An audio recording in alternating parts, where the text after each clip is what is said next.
सुबह अभी हुई नहीं थी, आखिर दीदी को क्या बताना चाहती थी मीनल। सूरज निकलने में अभी कुछ वक्त और था। रात के कालेपन और सुबह के उजालेपन के बीच जो धूसर होता है वह अपने चरम पर चमक रहा था। चारों तरफ एक सर्द खामोशी छाई हुई थी। इस मुर्दा सी खामोशी का हनन तब हुआ जब मीनल एकाएक हड़बड़ा कर उठ बैठी। वह कुछ इस तरह कांप रही थी जैसे उसके शरीर के भीतर बिजली सी कौंधी हो। उसकी सांसें लगभग दौड़ रही थीं अपने आसपास। देख उसे कुछ राहत हुई और उसने तसल्ली जैसी किसी चीज की ठंडी आह भरी। वह एक बुरा सपना था। उसे अपने सपने पर खींच हो आई। ज्यादा खींच शायद इस बाबत की आज भी कोई बुरा सपना आने पर वह बच्चों सी सहम जाती है।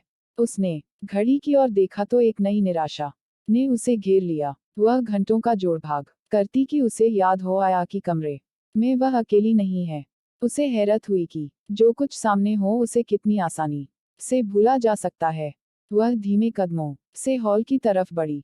उसे यह देख राहत हुई कि उसकी हलचल से रजत की नींद में कोई खलल नहीं पड़ा था। वह अपना सपना भूल एकटक रजत को निहारने लगी। जिसे आप प्रेम करते हो उसे चैन से सोते हुए देखना भी अपने आप में एक बहुत बड़ा सुख होता है। वह खड़ी हुई और धीमे कदमों से पूरी सावधानी बरतते हुए ताकि कोई शोर न हो कमरे में टहलने लगी।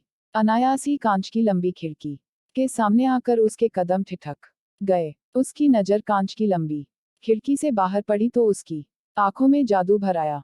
खूब घने पाइन और देवदार के पेड़, हर जगह बर्फ और धीमी पड़ती बर्फबारी, दूर शून्य में दिखती हुई पहाड़ों की एक धुंधली सी परछाई। उसे ऐसा लग रहा था जैसे यह लैंडस्केप वास्तविकता में न होकर किसी महान चित्रकार की उसके सामने की गई कोई पेंटिंग हो।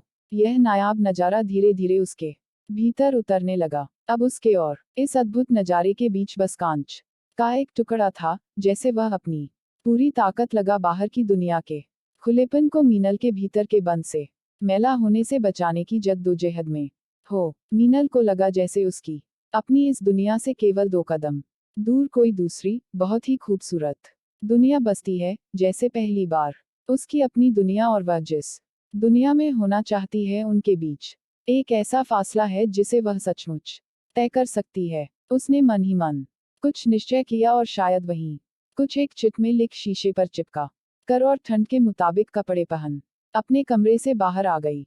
मीनल को इस वक्त कोई जल्दी नहीं थी। वह बर्फ की फिसलन से बचते हुए धीमे और सधे कदमों से आगे बढ़ने लगी। उसका बस चलता तो वह वक्त की धार को रोक इसी पल में सिमट जाती।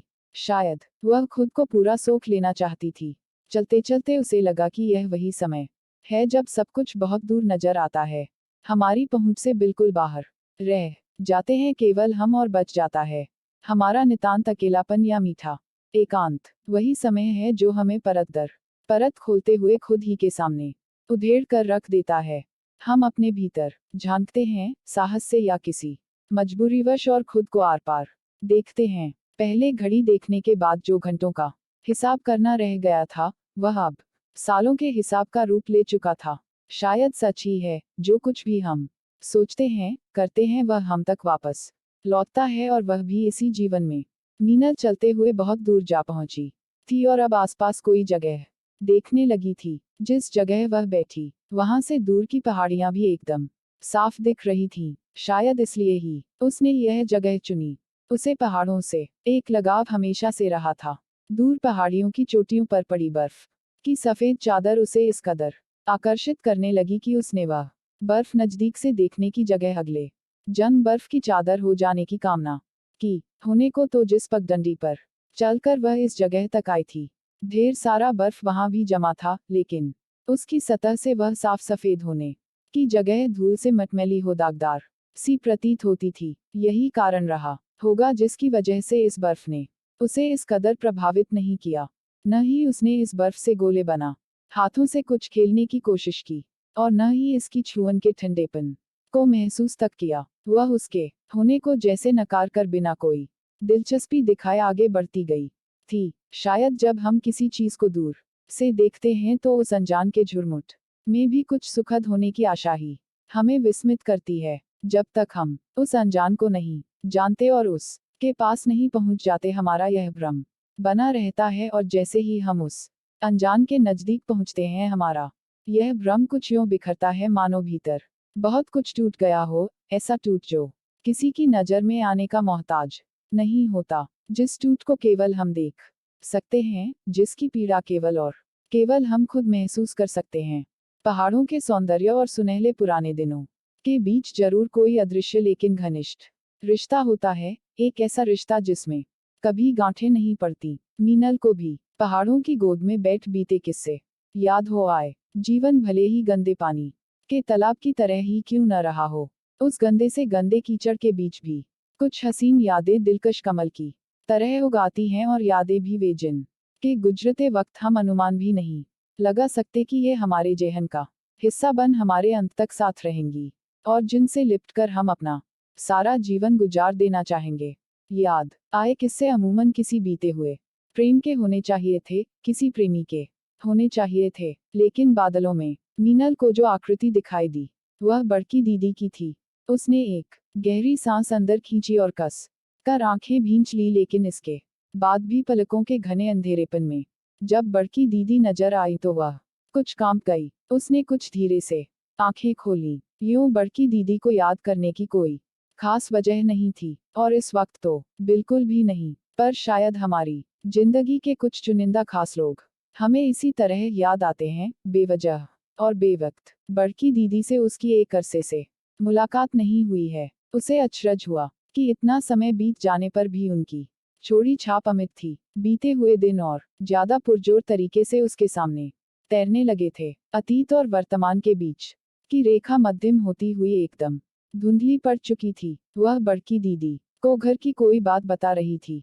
जरूर कोई ऐसी बात रही होगी जिस के लिए माँ ने उसे कहा होगा कि यह किसी को मत कहना। हर परिवार के अपने कुछ राज होते हैं, लेकिन बड़की दीदी भी तो उस परिवार में शामिल थी। बड़की दीदी को वह बात कहते हुए उसकी आवाज में कोई संकोच नहीं था और न ही कोई लागलपेट थी। वह बेधड़क हो धड़ल्ले से बोल रही थी। बड़की दीदी एकमात्र इंसान थी जिनके सामने वह अपनी हर बात रख सकती थी, जिनके सामने वह खुलकर रो सकती थी।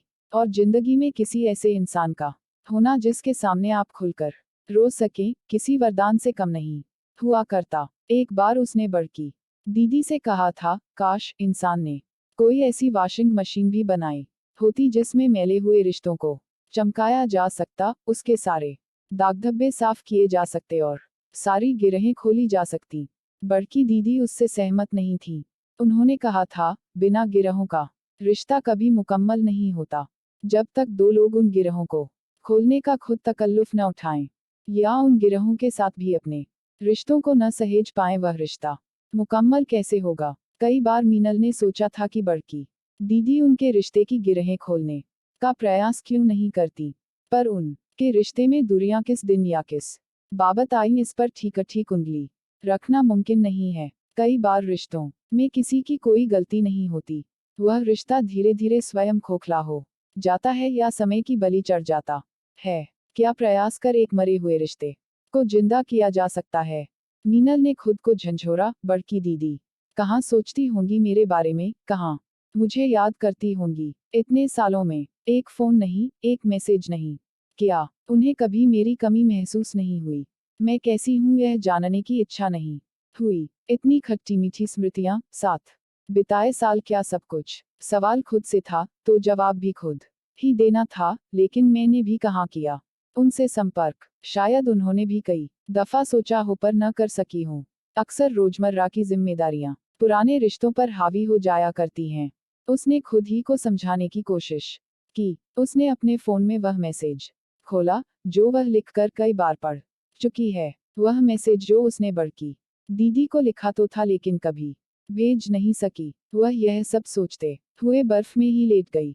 फिर अचानक लगा कि वह कुछ निश्चय करती, इतने में उसे रजत की आवाज करीब आती सुनाई दी। मीनल, यह क्या, तुम्हारी सफेद जैकेट तो धूल में सन गई है। चलो अब जल्दी इसे बदल लो, फिर घूमने भी जाना है। कहानी अच्छा लगा हो तो लाइक और सब्सक्राइब जरूर करें हमारे चैनल कहानियां R1 में इसी तरह कहानी पाने के लिए। राम मिलन, धन्यवाद।